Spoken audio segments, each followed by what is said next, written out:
Halo sobat dari Sabang sampai Merauke, dari Pulau Miangas sampai Pulau Rote. Selamat datang di channel Warung Movie. Semoga sobat semua dalam keadaan sehat-sehat. Amin. Kali ini kita akan menyajikan menu film yang berjudul Peppermint yang rilis pada tahun 2018. Sebelum kita mulai, jangan lupa dukungan dari sobat semua dengan cara like, subscribe, dan tinggalkan jejak di komen. Film ini bercerita tentang balas dendam seorang ibu atas kematian suami dan anaknya terhadap kartel.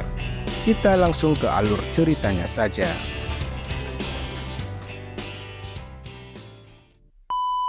Terlihat mobil sedang bergoyang-goyang.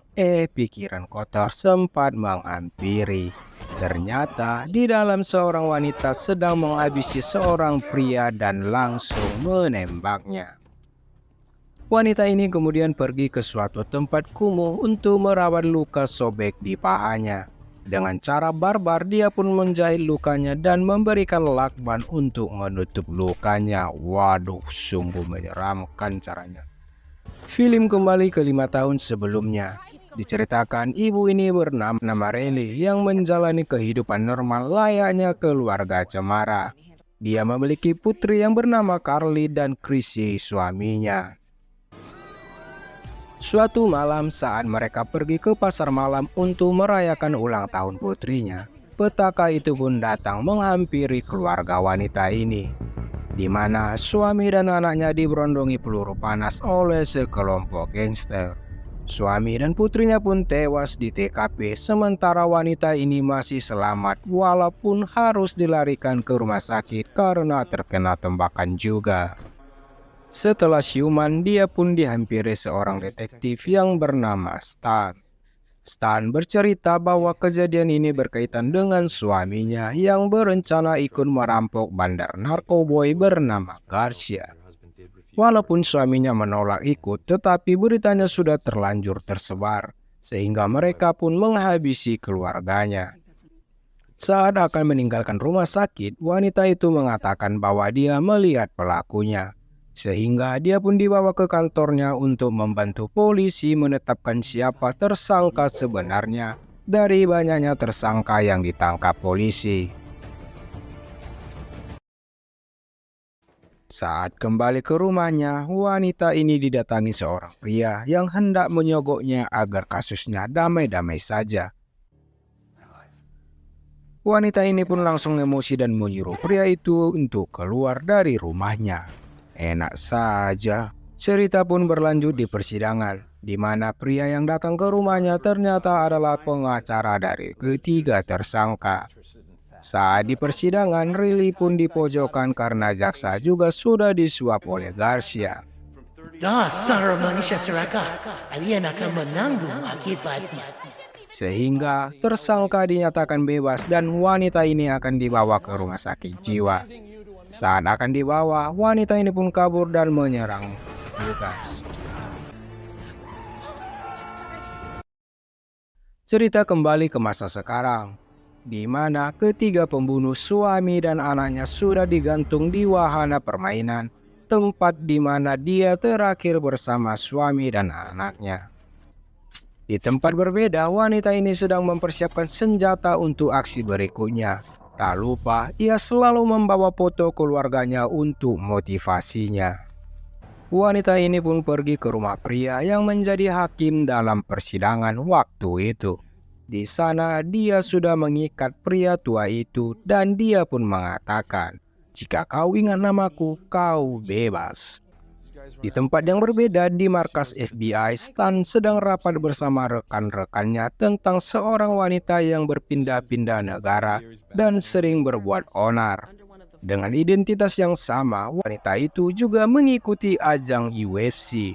Dan petunjuk kuat itu mengarah pada satu nama, yaitu Riley North. Ya, betul. Ternyata dia sedang mempersiapkan diri untuk aksinya dan wanita itu juga sudah sampai di LA 3 bulan sebelumnya. Dia juga mencuri dari toko yang menjual senjata-senjata militer. Dan juga hari ini tepat 5 tahun keluarganya dibunuh. Deng deng deng. Cerita kembali ke rumah si hakim korup. Wanita ini berkata, "Sangat menyakitkan kehilangan orang tersayang, bukan? Sekarang saya yang akan mengadili kamu." Dia pun pergi meninggalkan rumah itu dan meledakkannya. Boom! Makanya jangan korupsi. Semua orang yang terlibat dalam persidangan itu pun dihabisinya. Berita itu juga sampai ke telinga Garcia, si bandar narkoboy. Tak hanya itu saja, dia juga mendapat ancaman dari anak bos besar karena pengiriman paket ekspresnya juga 2 kali sudah hilang. Di lain tempat, Riley menghajar seorang pria pemabuk yang kasar kepada anaknya dan mengancam pria itu jika tidak membelikan anaknya hadiah Natal, maka dia akan menghabisinya. Wow. Dia ingin menyadarkan pria itu bahwa keluarga adalah harta yang paling berharga. Riley kemudian mendatangi tempat yang di mana tempat itu digunakan untuk operasi Garcia untuk menghitung semua uang hasil operasinya. Dan di sana, Riley bukanlah untuk merampok, melainkan untuk mendapatkan informasi. Dia pun menghabisi anak buah Garcia yang ada di sana, dan setelah mendapatkan informasi, dia pun pergi dan membakar semua uang Garcia. Berita itu membuat Garcia semakin marah dan menyuruh anak buahnya untuk memperketat keamanan dan membunuh wanita itu. Berita tentang Riley North juga sudah tersebar melalui media elektronik. Mereka memberitakan semua kejadian belakangan ini adalah aksi balas dendamnya. Selanjutnya, Garcia mengatakan bahwa target selanjutnya pastilah lab mereka. Dan jika itu memang benar, dia akan menghabisi Riley di sana. Di tempat berbeda, detektif Stan dan Inman mulai melacak keberadaan Riley North menggunakan sistem yang mereka punya. Dan Inman mencurigai satu tempat yang berubah menjadi tempat yang tindak kriminalnya berkurang selama 3 bulan terakhir. Tak hanya itu, ahli IT mereka juga memperlihatkan perkembangan di media sosial yang mendukung aksi Riley North. Karena latar belakang Riley melakukan ini adalah untuk keadilan yang selama ini ia cari. Selanjutnya, Inman pun pergi ke tempat yang dicurigainya. Sesampainya di sana, dia bertemu dengan seorang pria yang mengatakan tempat mereka menjadi aman karena ada malaikat yang melindungi mereka. Dugaannya ternyata benar. Di sanalah Riley tinggal. Scene berpindah. Dugaan Garcia pun benar karena Riley akhirnya masuk ke lab mereka. Riley yang sadar dia dijebak langsung lari berlindung masuk ke selokan. Dia pun berhasil selamat. Kemudian dia merampok sebuah mobil yang melintas. Garcia dan anak buahnya merasa senang karena mereka berhasil membunuh wanita itu.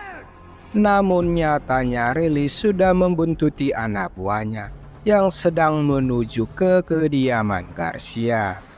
Di tengah perjalanan, Riley berhasil membajak mobil itu dan dia pun sampai ke tempat Garcia. Di sana, dia melakukan aksi akrobatnya dengan menghabisi anak buah Garcia satu persatu. Saat dia berhasil berhadapan dengan Garcia, dia pun teralihkan oleh putri Garcia. Dan itu adalah kelemahan Riley. Sehingga Garcia berhasil kabur dan menusuk perut Riley. Mereka semua pun kabur karena polisi juga sudah tiba di sana. Riley pun kabur ke rumah teman lamanya yang bernama Pat. Di sana, ia merawat lukanya dengan pembalut. Gimana? Tapi ini kok... sudah. Di tempat berbeda, polisi pun mengetahui bahwa rumah itu adalah milik Garcia. Dan fakta mengejutkan selanjutnya adalah bahwa rekan Moises selama ini tidak mengerjakan tugasnya untuk berkoordinasi dengan satuan narkotika. Wah, ini parah nih. Stan menyusul Inman ke tempat Riley bersembunyi. Di sana, Inman menunjukkan mobil van milik Riley yang penuh dengan persenjataan. Inman pun mengatakan akan menangkap Riley serta Garcia dan gengnya. Ia pun meyakini bahwa rumor polisi kotor itu benar dan Riley pasti mengetahuinya. Saat akan pergi dari sana, Stan pun dengan tega menghabisi Inman. Ternyata dialah orang dalamnya Garcia. Memang uang dapat membutakan hati orang lemah. Stan pun memberitahukan Garcia tempat Riley bersembunyi. Garcia pun bergerak dengan mengarahkan semua anak buahnya. Riley yang hampir pingsan kembali mendapat kekuatan dari bayangan putrinya yang membangunkannya dan langsung memberikan hadiah kepada anak buah Garcia. Dari hati anak buah Garcia yang tewas, dia mengetahui bahwa anak buah Garcia yang lain menuju tempatnya. Dia pun mengambil hati itu dan menyiapkan pesta untuk anak buah Garcia. Dan pestanya pun dimulai.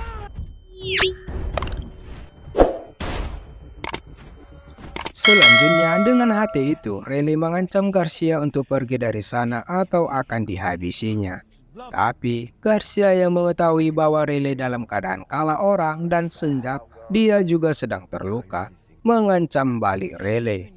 Mereka pun saling ancam satu sama lain. Tepat di samping Riley terdengar bunyi handphone dari sebuah tong sampah, di mana itu merupakan milik Inman. Riley pun punya ide dengan menyiarkan langsung kejadian di sana. Dia menunjukkan si polisi korup yang berteman dengan bandar narkoba yang sudah membunuh keluarganya. Dia pun mengundang agar polisi datang ke TKP. Selanjutnya, Garcia pun memanfaatkan anak kecil yang bernama Maria agar Riley menyerahkan diri.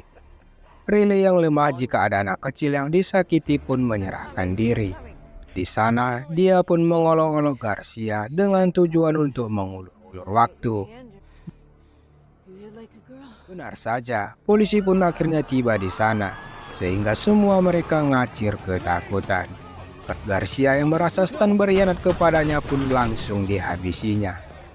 Garcia yang ingin kabur pun dihadang oleh Riley dan memberikannya bogem seorang wanita yang sedang PMS. Maksudnya wanita yang sedang amarah penuh. Saat akan menembaknya, Moises datang meminta Riley untuk membatalkan niatnya. Namun Riley tidak mau kejadian serupa terulang kembali dan langsung memberikan Garcia hukuman yang setimpal dan boom, Garcia pun was dead.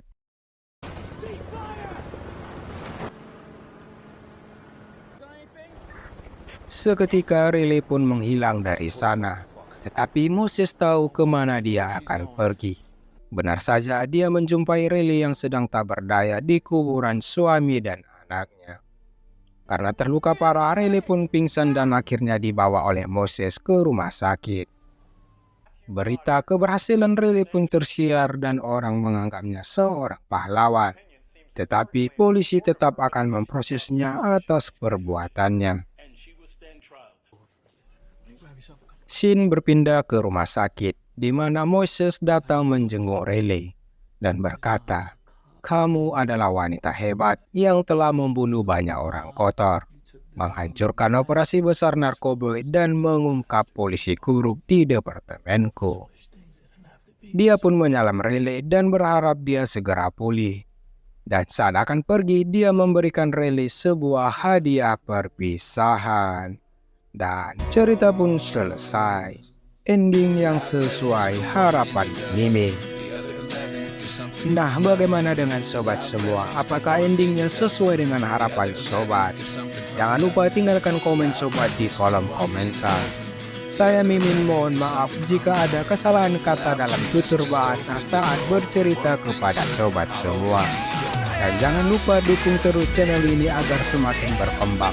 Berikan like sebanyaknya dan juga subscribe channel ini.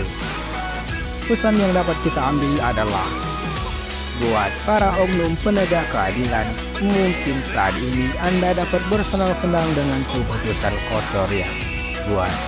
Tetapi percayalah, waktu sendiri yang akan mengadili Anda dengan caranya. Saya Warung Luffy pamit undur diri dan ciao.